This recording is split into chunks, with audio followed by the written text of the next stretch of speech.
in those north stairs hallway. I think that is. Going back to that northwest warehouse now. He's being chased. He faked going through that door.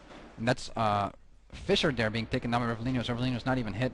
Lulic, meanwhile, taken down by Cesium's nade somewhere else on the map. Not sure where that is. Cesium running out of south stairs, so he must have naded down into the offices, into that dark corner office, and Lulic must have catched that nade. Meaning 3 people now for SPQR, and none for Epsilon so far. At the moment, playing Juzek and Pun versus the entire Epsilon team. 2 minutes and 15 seconds on the clock. Tertiary has gone down. I think secondary as well. We still have Revellino pushed up in the north stairs hallway. Pun is aware of that and seems to be getting ready to do something about it, but he has to wait for Juzek, who is now getting closer to help with that, and they're going to push him first from 2 sides. Hopefully take him down fast without losing anything, and then they have to start doing something on primary. I'm just gonna stay with Revellino, see how that goes. Gets taken down by Jusek. Revellino gets taken down by Jusek, who moves towards secondary, perhaps to take it. We're not sure. Yeah, he's gonna take secondary. Yeah, still has to take it. That costs so much time. They have minute 30, less than a minute 30 on the clock. Still taking secondary right now. Jusek did not seem to have taken any hits from that 2v4. Epsilon playing all the way back up on the 3rd floor on primary, so they have their players relatively close together, which means, like I said, it is possible for something good to happen for SPQR. I'm not really counting on it, but I don't know, could be more exciting than you might think in a 2v4 situation. Let's see what Jusek gets taken down on. Oh, no. Avoids the grenade with a bunch. Jusek now taking down McKilby's grenade coming from that outside fire escape. So it's going to be Pun. He's crawling on those north stairs, evading nades. Trying to get in there. He gets in, and he gets the first kill on Tickleman. Then gets shot from the vent behind. He's not dead yet. He actually wasn't even hit. Spamming the vent. No, cannot spam the vent as Cesium takes him down first. He does manage to get in, which is impressive to say the least, but then does not manage to work with the area he creates there for himself. As immediately Epsilon reacts, they know what they're doing. They shut him down. And that creates the 5th round, or that gives the 5th round here so far for Epsilon, while SPQR is still stuck on 4. Jusek there saying frag out in the chat. I do believe that is about using the frag out binds to spam the noise when you're doing a primary camp. I'm not sure if they've been doing that. I can't hear or see that myself, but I assume that Epsilon has been doing that, which is quite effective, and there's nothing really wrong with it. Aris? No, I don't see the problem with using the frag out bind either. Because usually there comes a sound with switching grenades and all that, but part of the game. Epsilon again going for the primary strat. Has been working out quite good for them, so why not again? Revellino pushed into... Oh, I used to play that spot.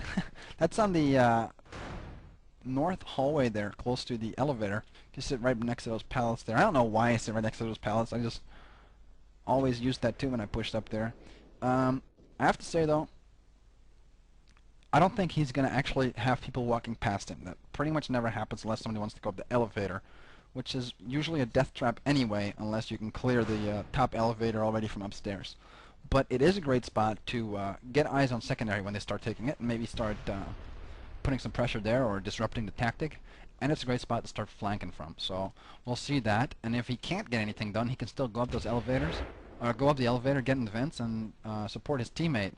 I have to say, the decision to put Kilby in the vents, even though they already have them covered from downstairs, is a bit weird. But he seems to be concentrating mostly on those offices, helping Cesium there, as they have noticed that SPQR likes to push those offices from the fire escape quite a lot, and that has been their main point of entry so far. So we'll see how they manage to do that. Aris. Yeah, SPQR learned from, or have learned how Epsilon plays now, so they took tertiary real fast, earning more time. Must have not heard anybody run there. Spending less grenades. So now they have 2 minutes 50 on the clock left, taking secondary, leaving only primary left. Yeah, grenades and smokes being exchanged around that secondary area. That's reminds me back of when I still played. It does seem a lot like it. The thing is, though, if they are going to do it a lot like it was back then one of those players is going to be moving to the elevator soon, and that player, whoever that will be, is going to be meeting Rivellino, and that may well be their 203. Pun. Because from that Pun is elevator gonna- you can do... Yeah, he's going it with the 203. From that elevator you can do a lot of 203 attacking onto primary. So now, Pun does not check that one corner Rivellino is in. He gets taken down. Unfortunately for Epsilon, Rivellino has not immediately identified that he got the 203. What he should be doing is get that 203 and get up. In fact, he chooses to stay down and see if anybody else comes through that door, and see if he can get more kills. Meanwhile, I think Fisher and Juzek are trying to push. No, Juzek's on the north stairs. Fisher and Pody are outside trying to get that fire escape, and I'm not sure where Lolek is going so far. Epsilon has a Kikoman under the objective looking at north stairs. There's always a sneaky spot to put some pressure on there, as you can use your gun instead of just the nades you can use from on the boxes. Aras. Yep.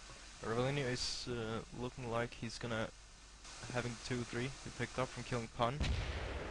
Alright. Not sure if he's planning on going down or no. He's just staying in the vent. Maybe a bit of the South underuse boxes. of the 203 there, because that, you know, that's not a 203 for him. That's a GP30, which has, I think it's easier to make that blow up than a 203. Yeah, it is. Shouldn't be, but gotta Yeah. love AA. They could shut down the whole north stairs with that if you would go to the offices. Instead, they like to rely on Kikoman being under that objective. Now somebody runs in there for SPQR. Rivellino then takes him down with the AK, but using the shooting of that defense. Juzek down by Rivellino. Meanwhile, Pody down by Killaby, and then Fisher down by Killaby outside at the vent. And then it's Rivellino yellow now taken down by Lolek. Lolek being the only player alive for SPQR. He's flashed. Epsilon reacting, 30 seconds on the clock, loads of nades and flashes coming out towards Lolek. GG's already coming out by SPQR. They know they've lost as Lolek gets blown up right there in that little cubby hole upstairs at the window on primary. GG's being exchanged, and it's going to be a 6-4 final score for Epsilon Esports defeating SPQR. Epsilon managing to keep all their defense rounds while SPQR loses the one defense round, which was crucial in the end. It was a pretty exciting match there. Aras, any final comments on that? I enjoyed the match very much, especially the second half when Epsilon played defense. They played as I wanted them to play, or not as I wanted them to play, as I decided how they played. They played very fun games to watch, like always when Epsilon plays. It was definitely very very exciting and fun to watch. That could have gone either way in a few of those rounds, but it went Epsilon's way today, and that definitely shows that they're a quality team, having now beating SPQR, so removing even those doubts about if they are the best team at the moment in the European scene. I guess they are, and this latest victory in the ESL finals just goes again to show that that is indeed true. I've been Orange Devil and casting with Aras here for e-rev. Make sure you check out the e-rev website at www.e-rev.tv. And we hope to see you next time for the next America's Army cast. Bye-bye.